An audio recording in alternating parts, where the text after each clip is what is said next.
오늘 함께 볼 말씀은 누가복음 8장 16절에서 25절 말씀입니다.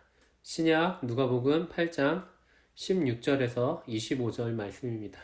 제가 먼저 말씀 본문 전체 다 읽고 말씀 전하도록 하겠습니다.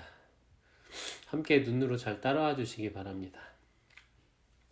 누구든지 등불을 켜서 그릇으로 덮거나 평상 아래에 두지 아니하고 등경 위에 두나니 이는 들어가는 자들로 그 빛을 보게 하려 함이라. 숨은 것이 장차 드러나지 아니할 것이 없고 감추인 것이 장차 알려지고 나타나지 않을 것이 없느니라.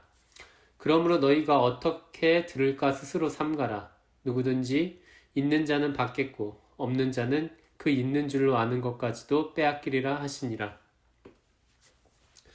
예수의 어머니와 그 동생들이 왔으나 무리로 인하여 가까이 하지 못하니 어떤 이가 알리되 당신의 어머니와 동생들이 당신을 보려고 밖에 서 있나이다.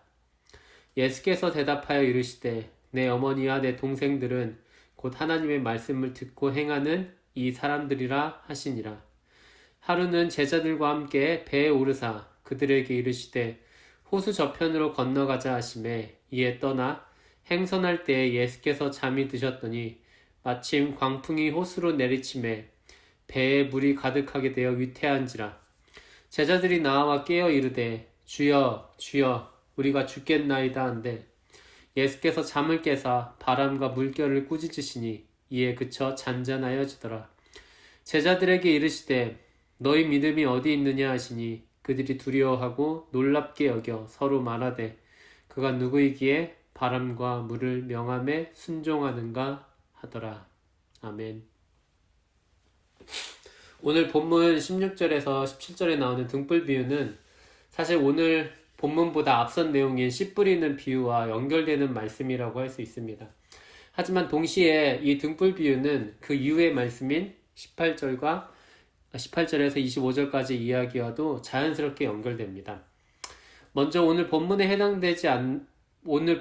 해당되지 않지만 씨 뿌리는 비유에 대하여 간단히 말하자면 세상에는 마냥 좋은 땅만 있는 것이 아니라 길가도 있고 바위도 있고 가시떨기 밭도 있다는 것입니다. 더 간단하게 말하자면 세상은 하나님의 말씀에 대하여 항상 호의적이지 않다는 것입니다. 예수님은 그러한 의미로 씨 뿌리는 비유를 하신 다음에 등불 비유를 말씀하십니다. 등불 비유에서 예수님은 당시 사람들이 밤이 되었을 때 집안에서 행했던 아주 일상적이고 상식적인 일을 말씀하십니다. 여기에서 예수님은 아무것도 안 보이는 밤인데 등불을 켜지 않는다는 것은 말이 안 된다고 말씀하시는 것입니다. 하나님의 말씀에 호의적이지 않는 세상은 어둠에 처한 곳이라고 할 수 있는데 하나님의 말씀이 그 세상을 환하게 비추는 빛이라면 비록 세상의 외면을 받더라도 계속 말하고 알리는 게 상식일 것입니다.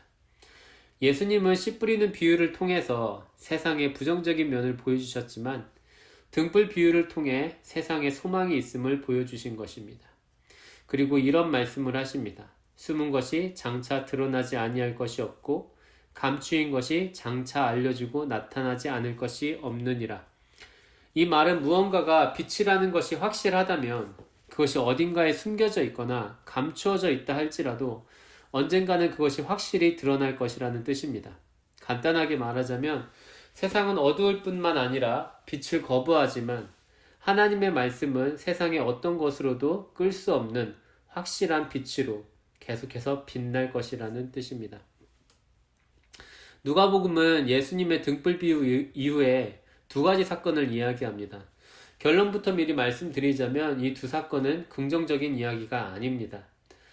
이 두 사건에 등장하는 사람들은 모두 하나님의 말씀에 대한 부정적인 태도를 보여줍니다. 앞서 잠시 이야기했던 씨 뿌리는 비유에서 길가, 바위 혹은 가시떨기 밭과 같은 사람들이 등장하고 있는 것입니다. 먼저 첫 번째 사건에 등장하는 사람들은 예수님의 가족들입니다. 어느 날 예수님의 어머니 마리아와 예수님 이후에 마리아가 요셉과 함께 낳은 예수님의 동생들이 예수님을 찾아왔습니다. 누가복음에는 예수님의 가족들이 예수님을 찾아온 이유에 대하여는 자세하게 언급하지 않습니다. 본문의 기록에는 그들이 단순히 예수님을 보기 위해 찾아왔다는 말밖에 나타나지 않습니다. 일반적으로 생각했을 때 여러 가지 인간관계 중에서도 가족보다 친밀한 관계는 없을 것입니다. 당시 예수님을 찾는 사람들이 많았기 때문에 예수님을 한번 만나려면 오랜 시간 줄을 서야 했습니다. 그리고 그런 일은 예수님의 가족이라고 해도 예외가 아니었죠. 하지만 예수님의 가족들은 만약 예수님이 자기들이 찾아왔다는 얘기를 들으면 순서에 상관없이 자기들을 먼저 찾아와 줄 알았던 것 같습니다. 그 누구라도 가족이 먼저라고 생각할 것입니다. 그래서 어쩌면 아주 당연한 기대였죠. 하지만 예수님은 예수님의 가족들이 찾아왔다는 전가를 받고 예수님의 진정한 가족이 누구인지를 말씀하십니다.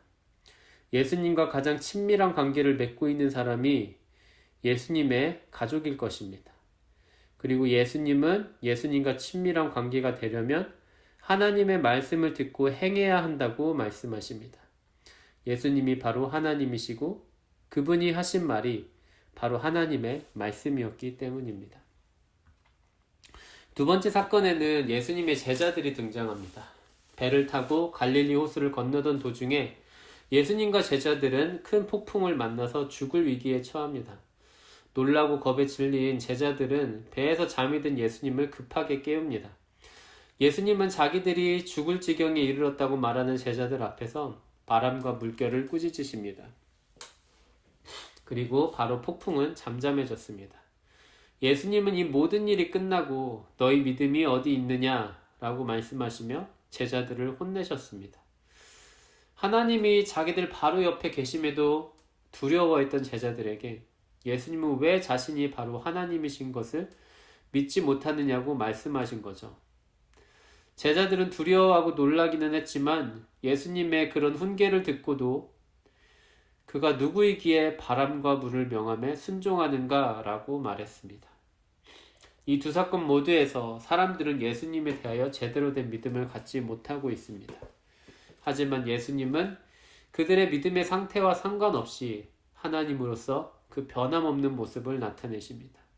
세상은 비록 어둡지만 하나님은 항상 살아계시며 그 생명의 빛으로 이 세상을 환하게 만드실 것입니다.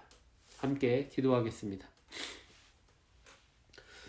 거룩하고 자비하신 하나님 아버지, 이 세상은 하나님의 말씀을 필요로 하면서도 거부하는 아주 어두운 세상입니다. 이런 어두운 세상에서 우리의 믿음 또한 흔들리고 작아지고 심지어는 아예 없어진 것처럼 될 때가 있습니다. 저희들 모두를 긍휼히 여겨주옵소서. 우리의 어떤 모습과 상관없이 항상 변함없이 살아계시며 우리를 지키시는 하나님을 의지합니다. 오직 하나님께만 소망을 둡니다. 오늘 하루도 부족하고 연약한 우리들을 지켜주옵소서. 예수님의 이름으로 기도합니다. 아멘.